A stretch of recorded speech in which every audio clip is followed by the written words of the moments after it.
Thank you for host. So my presentation is about the Higgs mode in the near phase of the J1, J2 model. And I'm Yang Liu from the Institute of Physics, Chinese Academy of Sciences. And this is my emails. Okay. And this is my collaborators and my tutor Xiang Tao and Haijun Liao and Renze Chi. Okay. This is a short outline about my presentations. It includes 3 parts. It's about introduction to Higgs mode and application of PEPS.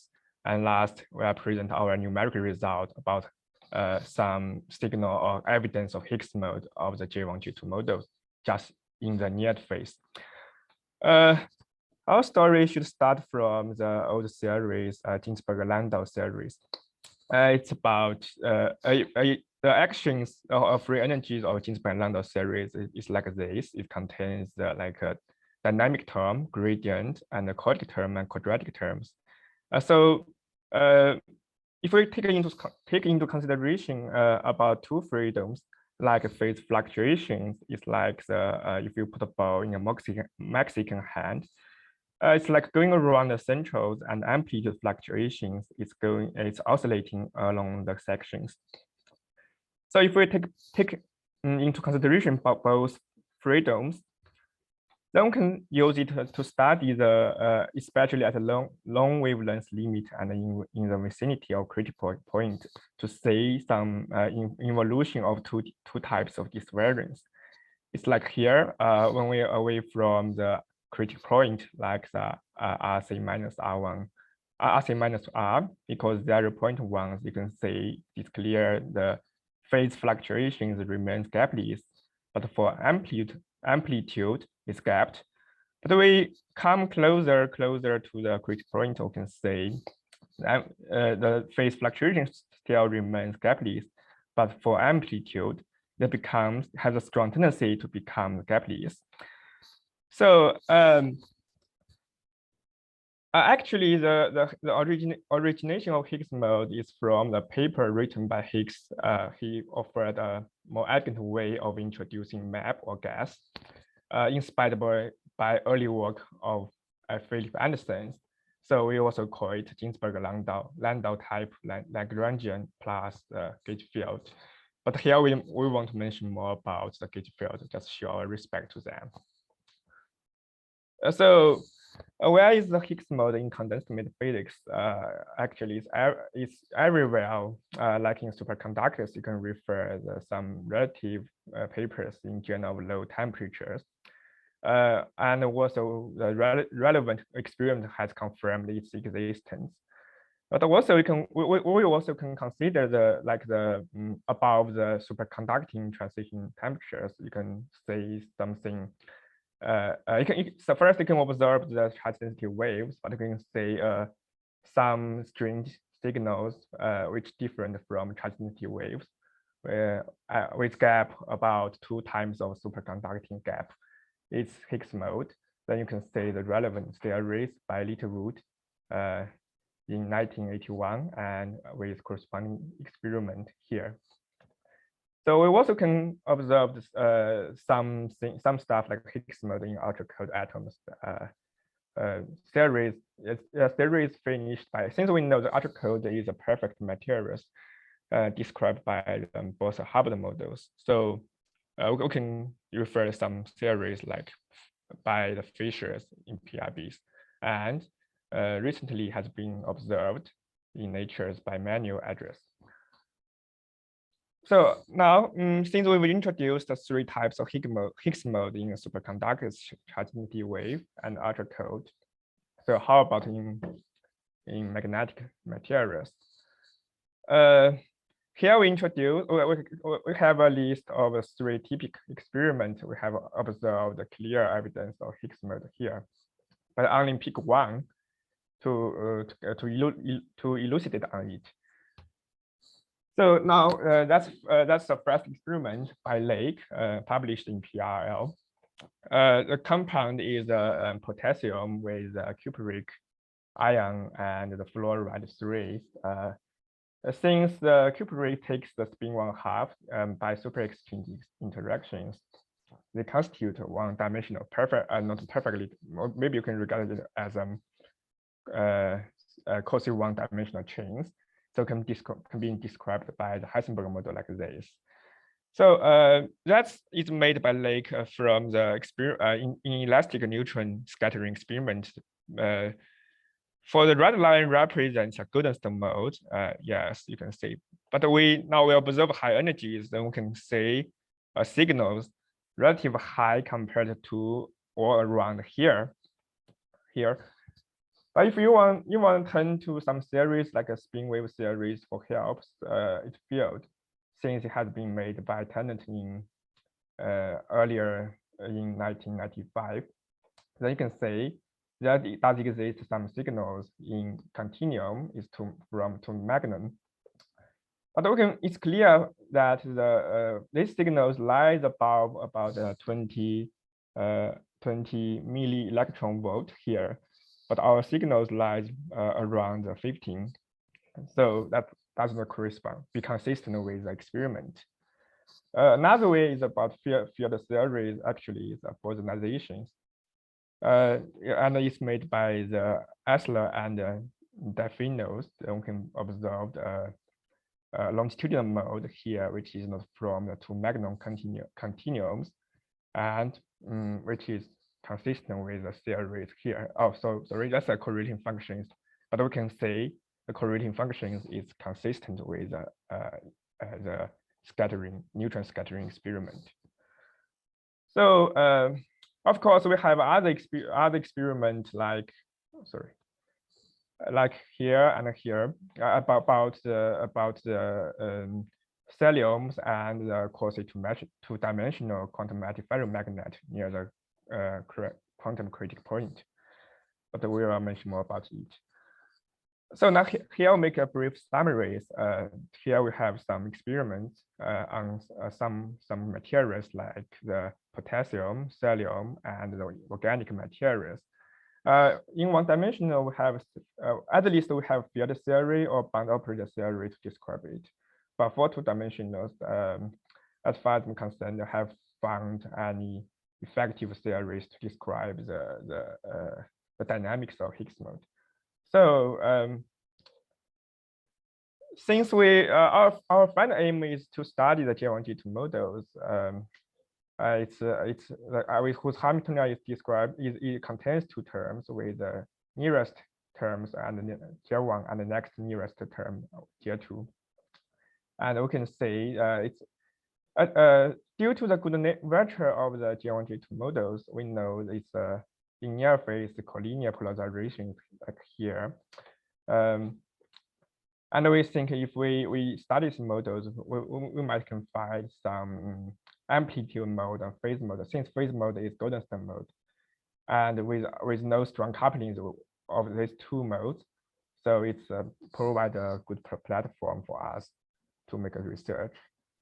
And we know, we also mentioned that since for J1G2 models, quantum Monte Carlo method is not a good way to study it, since it will face many problems like the SAM problem and finite size. Even you have to make analytic continuations. That's three barriers that maybe you can not bypass. Okay, so since we turn to IPEPS for help, then we first have to introduce the IPEPS for ground state, and later about the exciting ansatz. It comes from a single mode approximations. First, it's about a ground state. Since our ground state is described by a tensor with, since we adopt IPEPS with a tensors that with 4 virtual legs and 1 physical leg here. If we wanted to calculate some observables, we have to constitute a 2 layers tensor network here and with the operators you wanted to calculate. So once yes, such procedure is called contractions. Once you make contractions, you can get the observables defined by you. Then you can make a gradient with respect to A. Then you can make variations. But such procedure is determined by your the way of you make contractions like TMRG or CTMRGs. It's not easy if you want to make it analytically or by hand. So I guess the most effective way to resolve it is to use the outer differentiations and first adopted or invented by the Haijun Liao and Tao Xiang, published in the papers.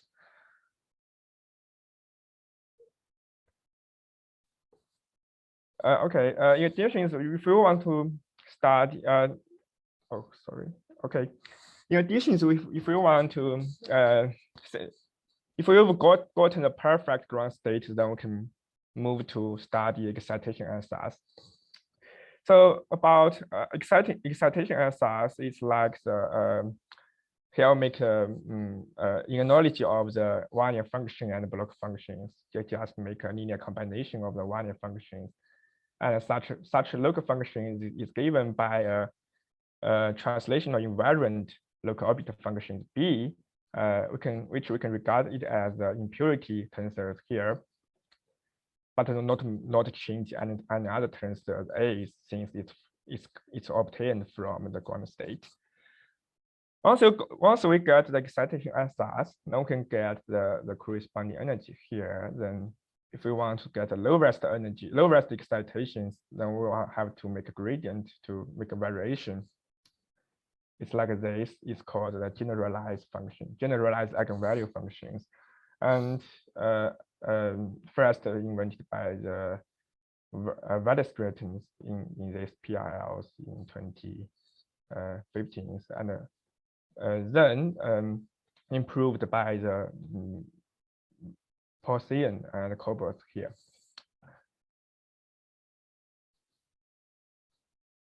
But if you really want to calculating excitations, like to get the such generalized eigenvalue equations, the difficulty of calculating such excitation is to resolve such terms. Of course, we can fix the Hamiltonian terms, but we still face the problem of how to deal with the double summations of B's, since the observables is about 2 layers of tensor networks. You will find like these two B's, two types of B's. One is B, and its conjugation runs over all sides. So it's not easy to hard, and the cost is expensive. We also adopt a differential programming, auto differentiations to solve this problem here. Just to first we can finish for a given basis. First we can make a gradient with the corresponding B's, but we can restore the corresponding gradient. Then we can take different bases. Since we've gotten the gradient here, so we can store the different elements in this effective Hamiltonians in diagonal elements or of diagonal elements. That's all we can get. Okay, let's take a look at the whether or not it works. Here is about energy spectrum of Heisenberg model on square lattice. That's work from us. Also, you can also find the same result from this from Weierstraten or the Poisson's works. I can say that the lowest excitations is of course definitely it's a Gunster mode, and we found it's satisfied since we got the two degenerate excitations here. So here we make a short summary about it's the advantage of the automatic differentiations that we can adopt it to make a variation of ground state, but also we can optimize excitation and stats by AD. Here it's also well to mention that the gradients correspond to environment for specific tensors. Yes, if you make a gradient, you just dig a hole around here for a given site. Then you will find for these tensors, the contraction of rest tensors must be the invariant for this tensor. Okay.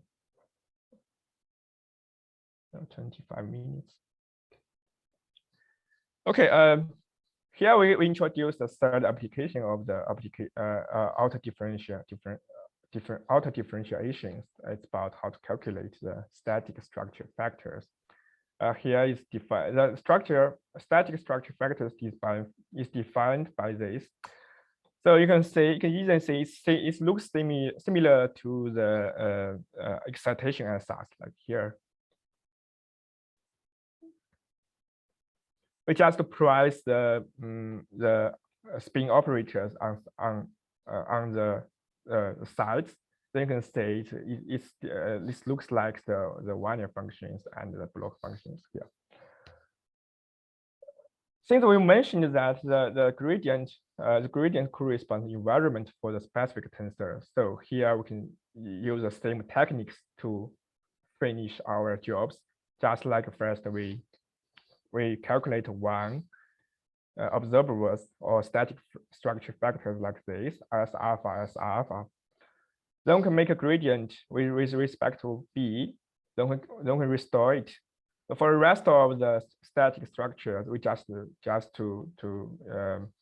use the S beta. Just put S beta inside to make contraction of it. It's much simpler than the contractions. Then we get the rest of static structure factor. So here we make a simple comparison between results of PEPS and the series expansions for Wei Hong Zheng. I'm going to say it looks almost the same, and I capture the main characteristics of the static structure factors, like the diverge around the pi and converge to zeros at gamma point, and flat around along from the x point to s point here. Yeah. So here we can make a brief summary. The first PEPS is an efficient way to simulate ground state and excited states.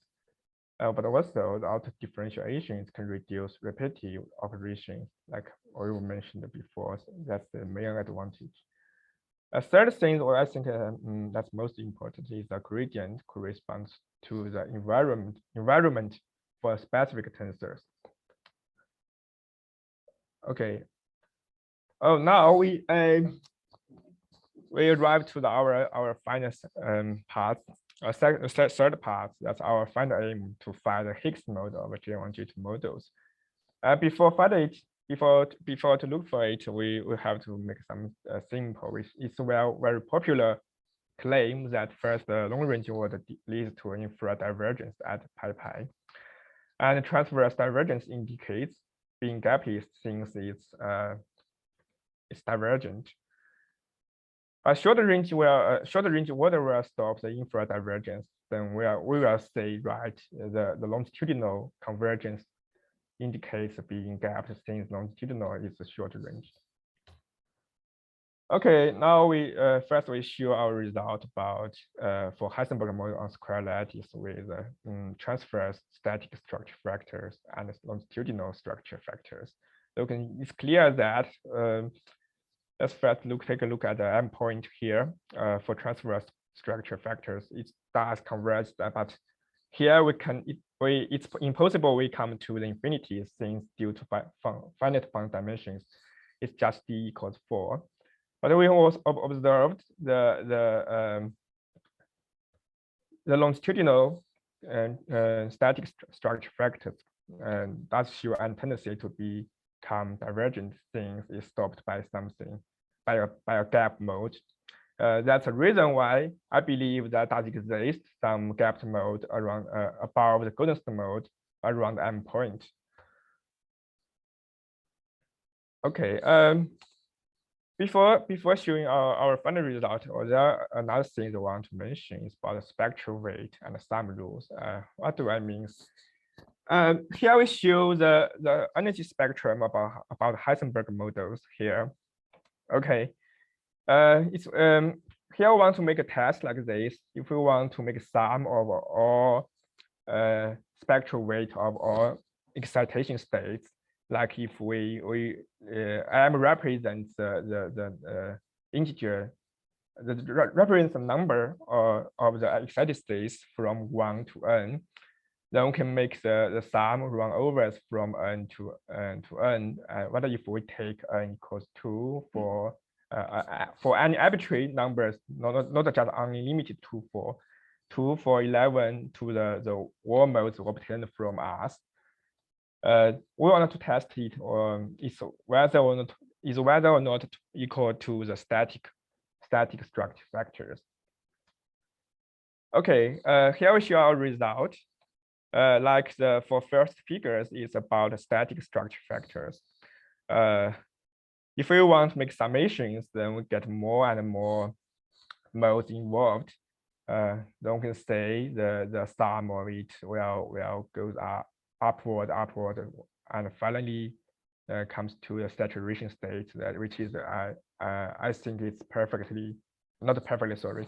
Surprisingly, it's consistent with it's equal to the static structure factors like this, and it also works for the longitudinal spectral weight. So I think so far I think we've captured the main informations of single modes here. Yes, that's our one result I think is worthwhile to mention.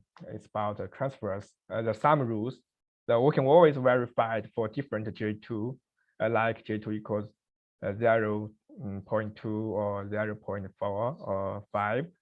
It still works and satisfied. Okay.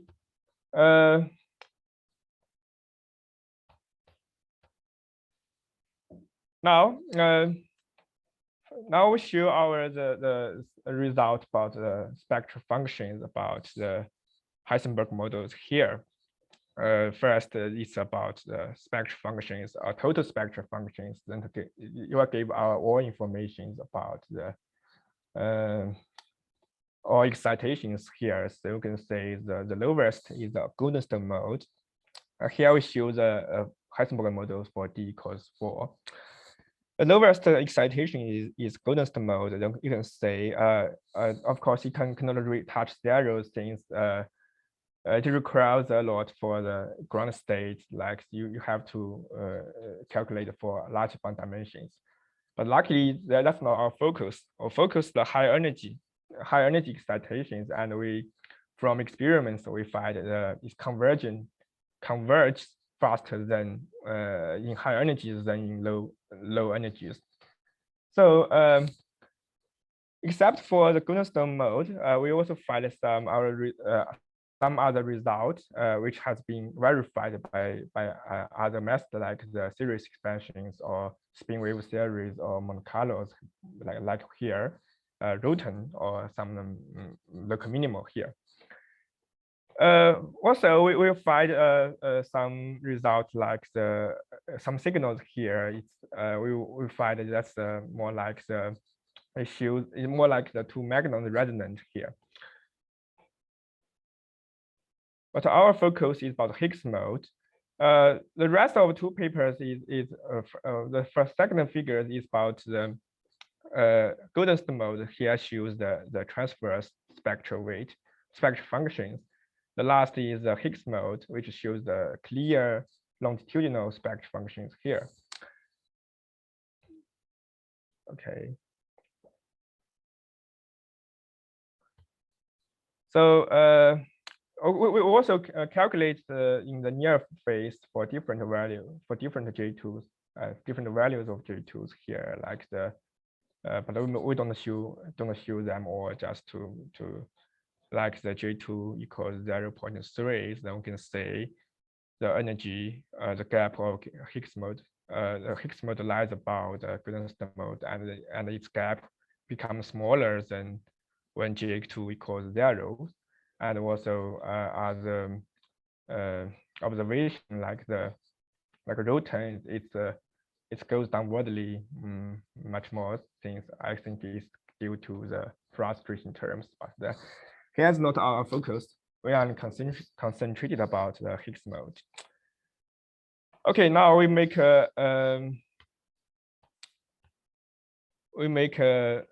finally, we want to observe the evolution of Higgs mode here, from J2 equals 0, then to J2 equals 0.05, then to 0.2, then to 0.3 to 5, then to 0.45. But we have got involved to critical region. Things is much more complicated here.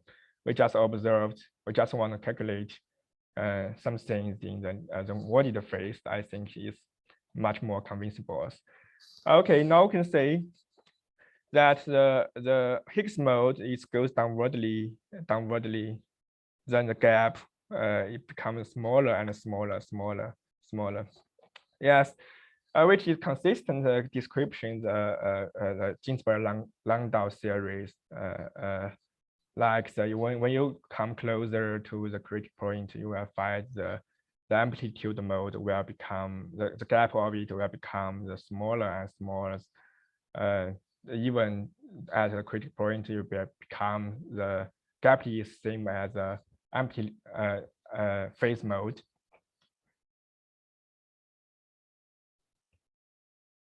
Okay. Also, we have the other evidence to show the signal of Higgs mode being gapless. It's like the first is its gap. You can say the gap is becomes smaller and smaller here. But I think the most evident things about the signal of Higgs mode being gapless is about static longitudinal static structure factors. Since we've claimed that before, like here. So since if it does exist some mode being gapless, it must be show some tendency to be divergence thing in infrared point. Here we can say when we calculate the longitudinal static structure factors from 0 to the 0.545, then we can say the static structure factors become more and more sharp like this and show some sort of tendencies to become. I believe they will finally will become the show something like the infrared divergence here. Okay. So here we can say the longitudinal peak indicates long life Higgs mode, and Higgs mode might be gapless in critical regions.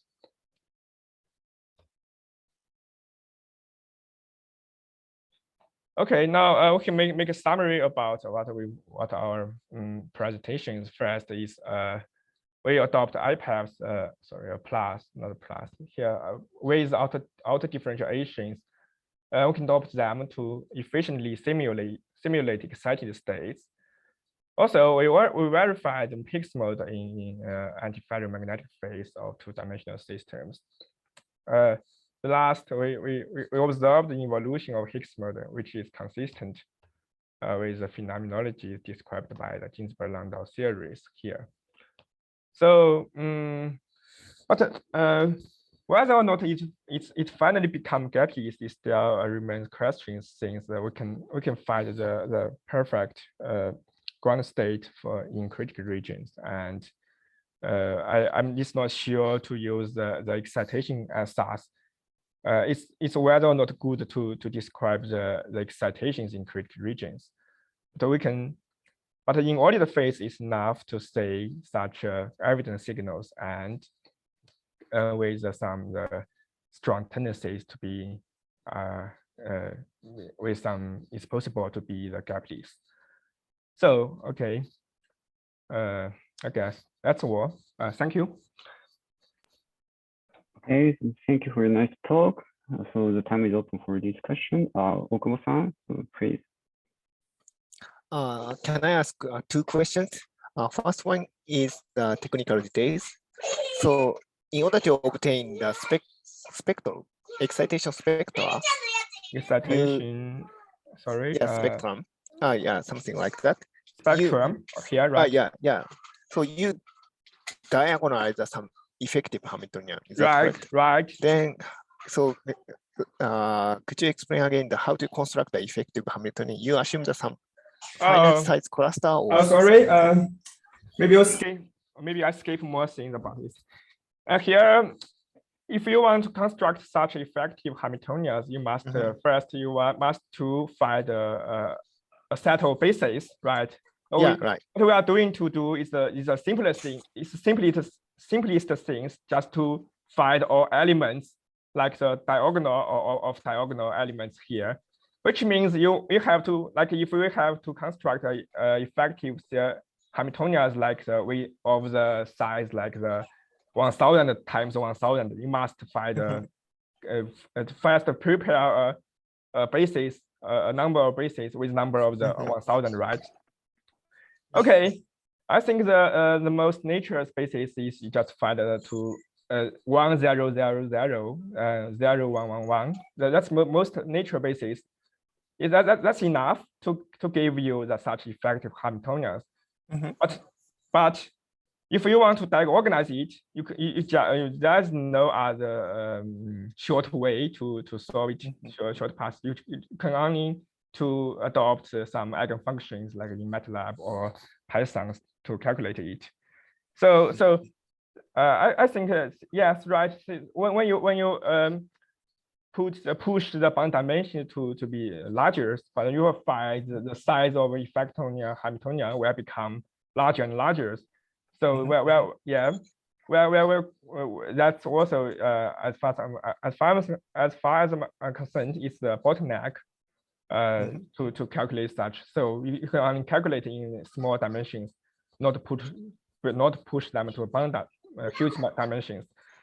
But but the good things about it, since we started the gapped excitations, it's converged fastly than the gapless mode, since you don't need to push the bound dimensions too large. I think the 4 or 5, that's enough. I see. Okay. Okay. And can I ask a second question? Okay. So okay. the second question is about data analysis. So you said that your Higgs mode longitudinal mode becomes So in this graph, you showed only up to the 0.4, but in the previous graph, you showed the data 0.45. And sorry. it seems not decreased from the 0.4. Is that so? So we should go to the 0.45. Yes, the energy is lower to 0.45. The 0.4. But there is some subtle things you must be careful. First, since you have got more involved into the critical regions, so it requires that you have to calculate such state with a larger bound dimension and bound chi. I see. Yeah. Okay. Then you could get the result, which is consistent. Sorry, that's my mistake. I see. But on the other hand, you said that for the transverse field mode, you have the more smaller gap, even for the D equal 4. Is that correct? No, I suggest you push the bound dimension to 5. Since force it's unable to capture the properties of ground states, then you will find the result is with some errors. So yes, like I have claimed that when you get involved, critical regions must be careful. So but here we only show the tendencies of the Higgs mode might be gapless. So if you want to, if you are asking whether or not it's exactly gapless at the critical region, no, sorry, I cannot answer such questions. Okay. So your answer is something like that. So if you increase the bond dimension for D equal 5 or 6, then you may get the lower delta. Yes. Even for the 0.45. Yes. Okay. But not go over to G2 like a 0.5. I don't believe the result can be obtained from PEPS. Okay. Okay. Okay. Thank you very much. Thank you. Okay. So, is there the questions or comment? Any question?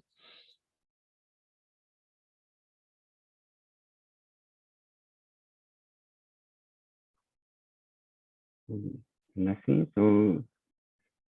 So I have a naive question.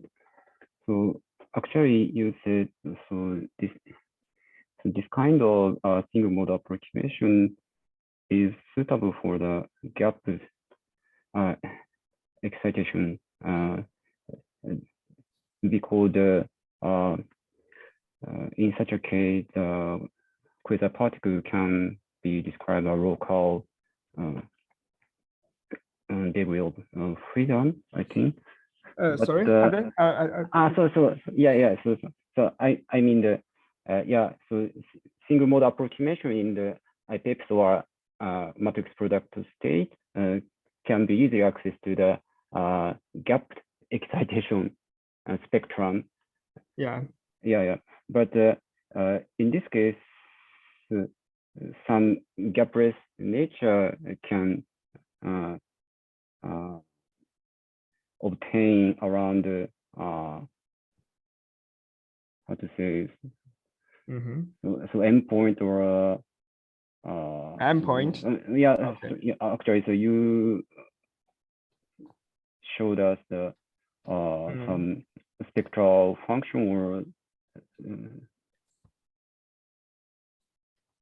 Oh, sorry. I'm asked you a question about the ability of the PEPS, right? Whether or not you can capture some information like in endpoint. Oh, sorry.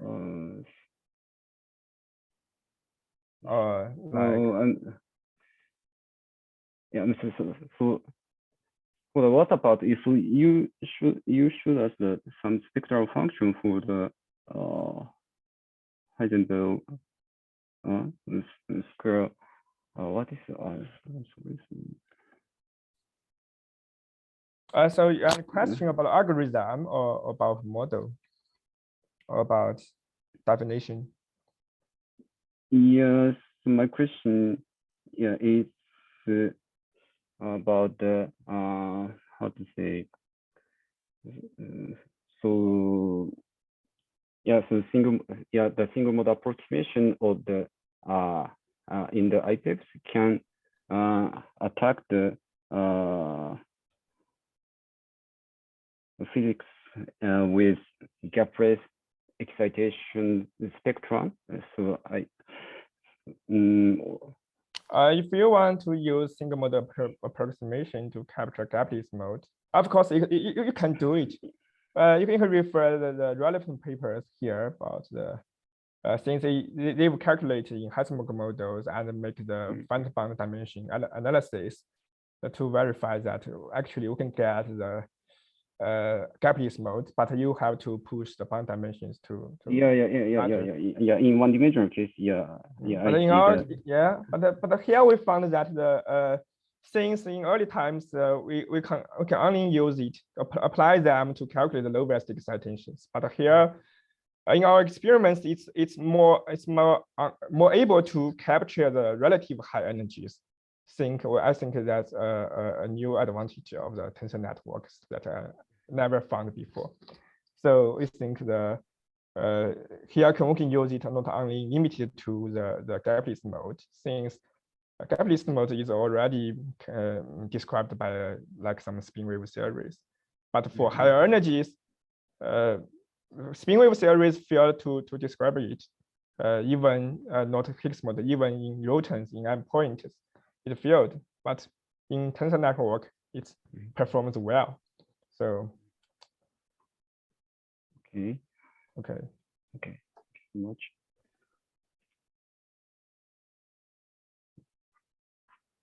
So is there any question?